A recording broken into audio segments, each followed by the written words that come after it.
फिलिस्तीनी संगठन हमास के चीफ इस्माइल हनिया ईरान की राजधानी तेहरान में एक मिसाइल हमले में मारे गए हैं। हमास ने बयान जारी कर कहा है कि हनिया और उनका एक बॉडीगार्ड यहूदी हमले में मारे गए हैं।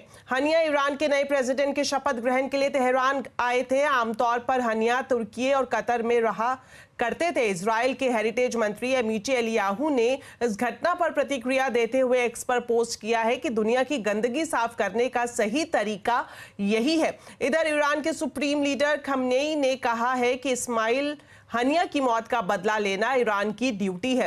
ईरान ने अपनी सुप्रीम नेशनल सिक्योरिटी काउंसिल की बैठक भी की है। सीरिया के विदेश मंत्री ने इस घटना को क्षेत्र में आग लगाने वाली कार्रवाई बताया है। लेबनान के हिजबुल्लाह ग्रुप ने इससे शहादत बताते हुए बदला लेने की बात कही है। वहीं चीन ने घटना पर चिंता जताते हुए इसकी निंदा की है।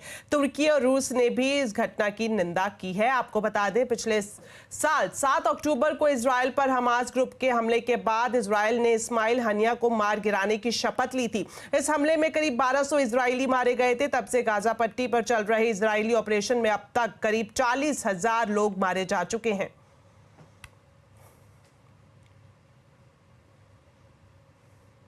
दिल्ली कोचिंग सेंटर मामले में दिल्ली हाई कोर्ट ने दिल्ली सरकार, एमसीडी और दिल्ली पुलिस को कड़ी फटकार लगाई है। कोर्ट ने यह भी कहा है कि वो सीबीआई जांच के लिए भी बोल सकते हैं। इस खबर पर ज्यादा जानकारी के लिए जुड़ते हैं हमारे संवाददाता असीम मनचंदा से। तो असीम, बताएं, दिल्ली कोचिंग हादसे में कोर्ट ने क्या कुछ कहा है?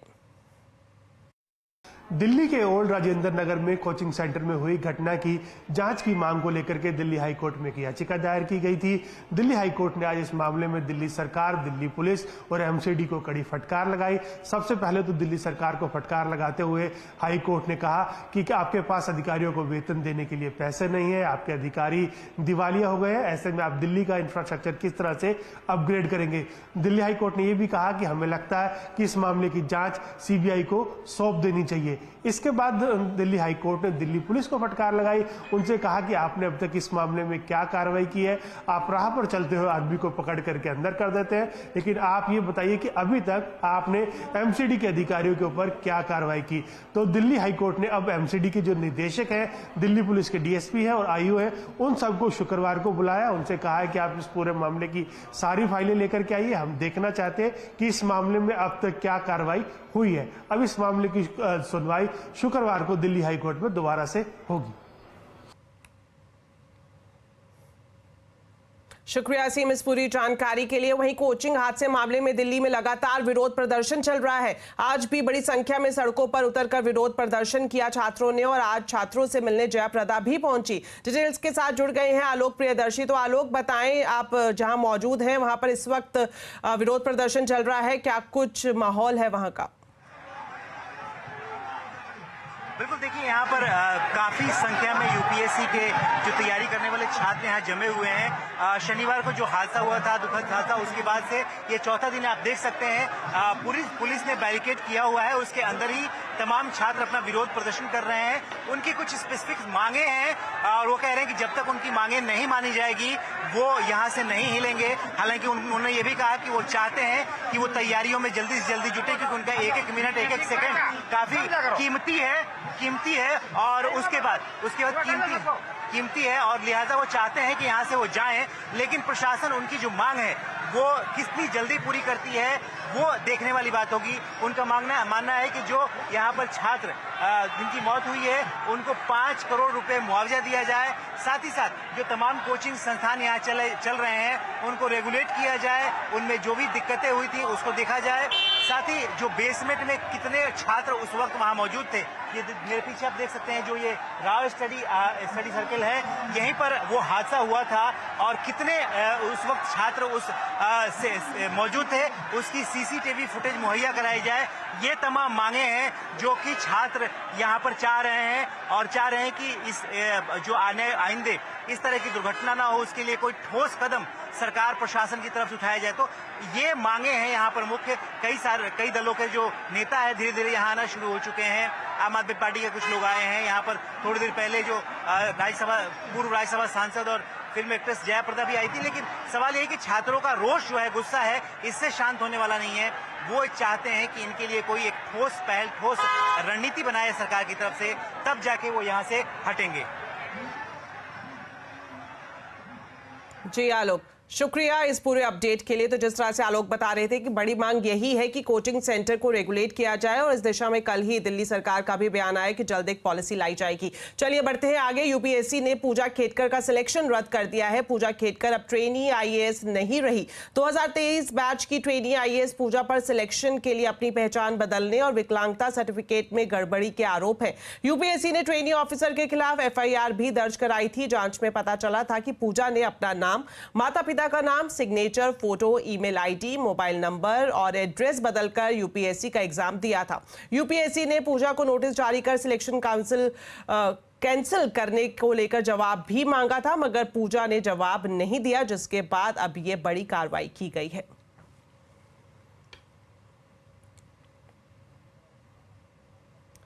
संसद में अब जाति को लेकर हंगामा छिड़ गया है। कल लोकसभा में बजट पर चर्चा के दौरान बीजेपी सांसद अनुराग ठाकुर ने जाति को लेकर विवादित बयान दिया था, जिसे बाद में संसद की कार्यवाही से हटा दिया गया। अनुराग ठाकुर इसी बयान को लेकर राहुल गांधी ने कहा कि उन्हें गाली दी गई है। आज अनुराग ठाकुर के बयान को लेकर संसद के अंदर और बाहर विपक्ष बेहद आक्रामक दिखा। कांग्रेस ने अनुराग ठाकुर के बयान की निंदा की। अखिलेश यादव ने भी संसद के बाहर एक बार फिर जातीय जनगणना की बात की और अनुराग ठाकुर पर हमला बोला।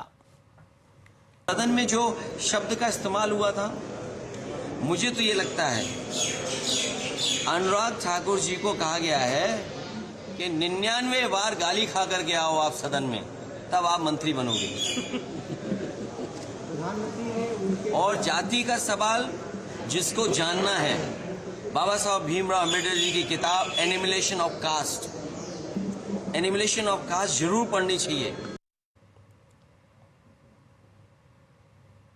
बीजेपी प्रवक्ता संबित पात्रा ने कहा कि अगर राहुल गांधी की जाति पूछना अपमानजनक है तो फिर देशवासियों की जाति पूछना क्या अपमानजनक नहीं है? आप जाति जनगणना चाहते हैं और आप कह रहे हैं कि सदन के अंदर जाति पूछी नहीं जा सकती है, तो बाहर जाति कैसे पूछी जा सकती है? मतलब ये धरती पवित्र नहीं है, केवल सदन ही पवित्र है? अरे सदन भी पवित्र है, देश भी पवित्र है। आप लोगों ने कल कहा कि सदन के अंदर किसी की जाति पूछना ये इंसल्ट है, तो गणना कैसे होगी आप ये बता के दिखाइए। तो संसद में जाति को लेकर क्यों छिड़ा है सियासी बवाल? आज आवाज अड्डा में इसी पर करेंगे बड़ी चर्चा शाम 7:57 पर।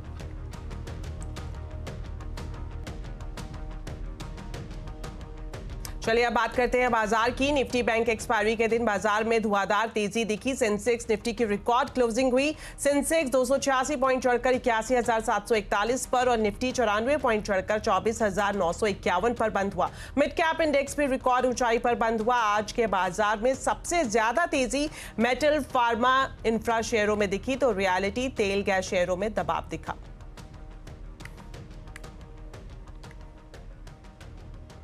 लखनऊ में मूसलाधार बारिश से शहरवासियों को उमस भरी गर्मी से राहत मिल गई है, लेकिन इसकी वजह से जनजीवन काफी प्रभावित हो गया है। लगातार बारिश के चलते शहर में जगह जगह जलभराव की स्थिति बन गई है। इतना ही नहीं, विधानसभा परिसर में भी बारिश का पानी भर गया। इसकी वजह से कर्मचारी और विधानमंडल के सदस्यों को आने जाने में दिक्कतें हो रही हैं। इसके अलावा नगर निगम की छत भी बारिश की वजह से पानी वहां से लीक होता हुआ दिखाई दिया। लखनऊ में बारिश के बाद विधानसभा के जो मुख्य भवन है उसके निचले हिस्से में पूरी तरीके से पानी भर गया है। कई ऑफिस यहां पर हैं और ये आप तस्वीरों में देख सकते हैं, यहां पर पानी भरा हुआ है और किस कदर इस पानी को निकालने की कोशिश की जा रही है।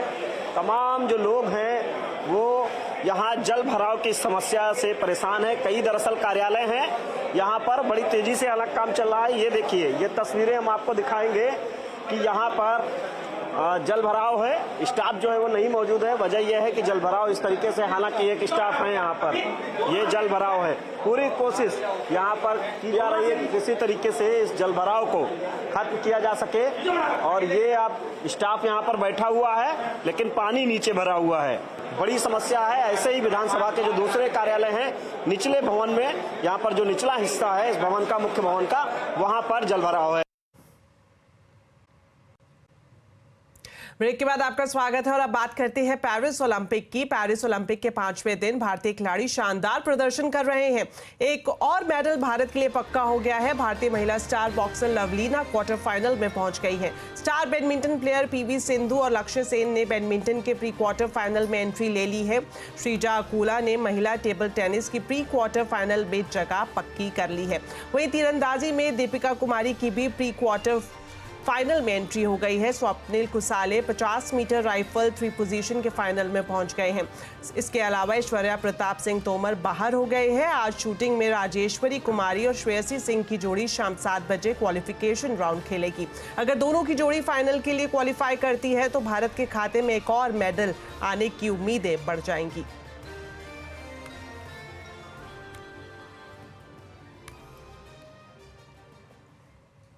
तो चलिए अब आपको बताते हैं आज के कंज्यूमर अड्डा के टॉपिक के बारे में। 12 राशियों के लिए कैसा रहेगा अगस्त, राशि के हिसाब से बनाए निवेश स्ट्रैटेजी। आज शाम 5:57 पर सेलिब्रिटी एस्ट्रोलॉजर चिराग दारूवाला के साथ।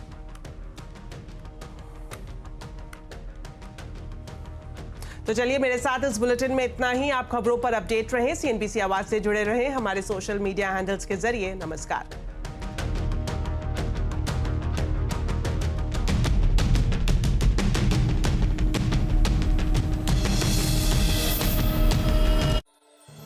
Co-powered by